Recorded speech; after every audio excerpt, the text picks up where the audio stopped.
pernah dengar stroke ringan, jangan anggap enteng. Kenapa? Itu sinyal keras dari tubuhmu. Ini sorry saya sambil beres-beres, maklum lah ya, intinya kemarin habis pergi juga. Nah, ternyata banyak orang yang itu mengabaikan gejala stroke ringan. Diabaikanlah gejala-gejala stroke ringan itu, dan akhirnya apa? Akhirnya terjadilah ini. Padahal nanti orang tuh bilang mikir, nanti sembuh sendiri gitu-gitu kan. Ternyata enggak, ternyata itu enggak yang kayak dia sembuh sendiri.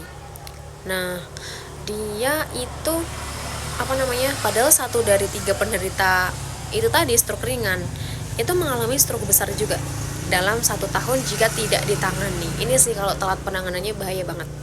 Nah, ini bukan peringatan biasa, dia kayak bom waktu. Ada kayak 1 bulan, 2 bulan, 3 bulan kayak gitu. Ada bom waktunya sendiri. Dan ini menurut aku sangat bahaya banget.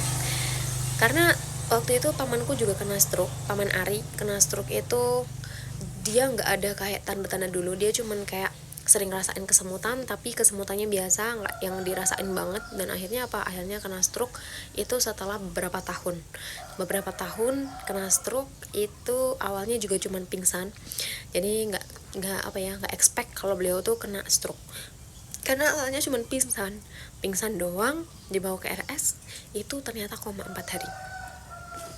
Sadar beliau nggak bisa menggerakkan tangan kakinya, jadi tangan kakinya nggak bisa gerak karena kaku, lumpuh. Kemudian mulutnya itu mau ngomong juga susah. Akhirnya waktu itu setelah itu alhamdulillah ya, si Uman sadar, belum waktunya ketemu sama Allah, masih alhamdulillah banget. Dan akhirnya waktu itu ya udah rawat jalan.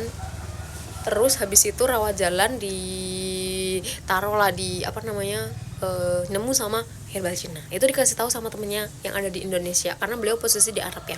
Akhirnya konsumsi, dan akhirnya 1 bulan konsumsi itu kurang lebih udah bisa jalan lagi, udah bisa mulai normal. Bahkan sekarang kondisinya makin sehat, makin membaik. Sekarang sudah normal, bener-bener yang udah kembali lagi.